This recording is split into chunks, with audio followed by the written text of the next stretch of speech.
အားလုံးပဲမင်္ဂလာပါ။ Ingyin education မှာယနေ့သင်ကြားမယ့်သင်ကြားရေး lesson ကတော့ G9 သင်ယူအခန်း1ရဲ့ Lesson-25 ပဲဖြစ်ပါတယ်။ဆရာတို့ပုဒ်စာနံပါတ်5ကိုဆက်လက်လေ့လာလိုက်ရအောင်ပါ။ပုဒ်စာနံပါတ်5မှာဆိုရင် 1 plus root 2 လို့ပေးထားပါတယ်။ပေးထားသော irrational gain ကိုကိန်းစစ်ညင်းပေါ်မှာနေရာချတဲ့အခါမှာဆရာတို့အဆင့်3ဆင့်နဲ့တွက်ပေးသွားမှာပဲဖြစ်ပါတယ်။ပထမအဆင့်အနေနဲ့ပေးထားသော irrational gain ကိုနှစ်ထပ်ကိန်းတိကိန်းများနှင့်ပေါင်းခြင်းဖြင့်စာခွဲကိန်းခွဲပေးမှာပဲဖြစ်ပါတယ်။ root 2ကိုဆရာတို့ကနှစ်ထပ်ကိန်းတိကိန်းနဲ့ခွဲတဲ့အခါမှာ1 plus 1ပဲဖြစ်ပါတယ်။1သည်1 square နဲ့ညီမျှပါတယ်။ထို့ကြောင့်1 square plus 1 square ပဲဖြစ်ပါတယ်။အဆင့်1ပြီးမြောက်သွားရင်အဆင့်2အနေနဲ့ပုံဆွဲခြင်းဖြင့်ဖြည့်ရှင်းမှာပဲဖြစ်ပါတယ်။ပေးထားသော irrational gain သည်1 plus root 2ပဲဖြစ်ပါတယ်။မူလတန်ဖိုးကို1 unit ပေါင်းခြင်းမှာပုံဆွဲတဲ့အခါမှာလက်ရဘက်ကိုသို့မဟုတ်အပေါင်းဘက်ကို1 unit ပေါင်းပြီးတော့ဆွဲပေးမှာပဲဖြစ်ပါတယ်။ original မူလအမှတ်ဒီ1ကိုရောက်ရှိသွားမှာပဲဖြစ်ပါတယ်။အကယ်၍ပေးထားသော irrational gain ဒီ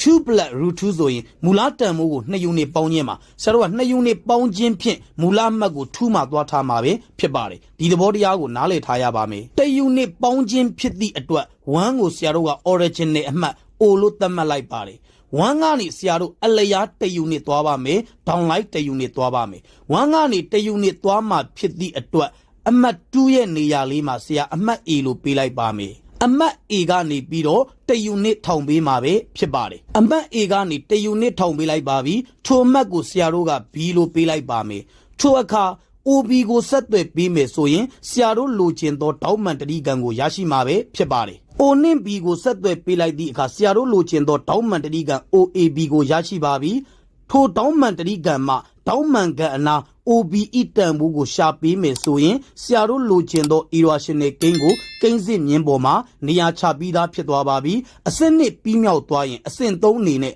ပိုက်သာဂိုရက်သီအိုရမ်ကိုအသုံးပြုပြီးတော့တောင်းမှန်ကံအနာဤတန်ဖိုးကိုရှာပေးမှာပဲဖြစ်ပါတယ်။ထို့ကြောင့်တောင်းမှန်တတိကံ OAB တွင်ပိုက်သာဂိုရက်သီအိုရမ်ရတောင်းမှန်ကံနာနှစ်ထပ်သည်ကြံနာနှစ်ထပ်ပေါင်းခြင်းနဲ့ညီမျှပါတယ်ထို့ကြောင့် OB square equal OA square plus AB square ပဲဖြစ်ပါတယ် OA ကလည်း1 unit ပါ AB ကလည်း1 unit ပါထို့ကြောင့် OA သည်1 unit ဖြစ်သည့်အတွက်1 square ပါလက္ခဏာက plus ပါ AB ကလည်း1 unit ဖြစ်သည့်အတွက်1 square ပဲဖြစ်ပါတယ်ဆက်လက်ဖြည့်ရှင်းပေးပါမယ်OB square equal to 1 plus 1ပဲဖြစ်ပါတယ် OB square equal to 2ပဲဖြစ်ပါတယ်ဆရာတို့လိုချင်တာဒီ OB တန်ဖိုးပါ square ဒီညီမျှခြင်းရဲ့တစ်ဖက်ကိုရောက်ရင် square root ပဲဖြစ်ပါတယ်ထို့ကြောင့် OB equal to root 2ပဲဖြစ်ပါတယ်တောင်းမှန်ကန်အနာဤတန်ဖိုးဒီ root 2ပဲဖြစ်ပါတယ် OBE အချင်းဝတ်တိုင်းစဝန်းပိုင်းငယ်လေးပိုင်းဖြတ်ချလိုက်မယ်ဆိုရင်ဆရာတို့လိုချင်သော irrational gain ကိုကိန်းစစ်မြင်းပေါ်တွင်နေရာချပြီးသားဖြစ်သွားပါပြီထို့ကြောင့် OBE အချင်းဝတ်တိုင်းစဝန်းပိုင်းငယ်လေးပိုင်းဖြတ်ချလိုက်ပါပြီဖြတ်မှတ်ကိုဆရာတို့ပြီးလို့ပေးလိုက်ပါမယ်ထို့အခါမှာ OBE အချင်းဝတ်နှင့် OPE အချင်းဝတ်သည်ညီမျှမှုရှိပါတယ်ထို့ကြောင့် OB equal OP ဖြစ်အောင်ပြုလုပ်သည်ဆိုပြီးစာလေးရေးပေးလိုက်ပါတယ်ထို့အခါမှာအမှတ် P သည် root 2ကိုဖော်ပြခြင်းမဟုတ်ပါဘူးဒီမှာဆရာတို့1 unit ပေါင်းပြီးသားပါ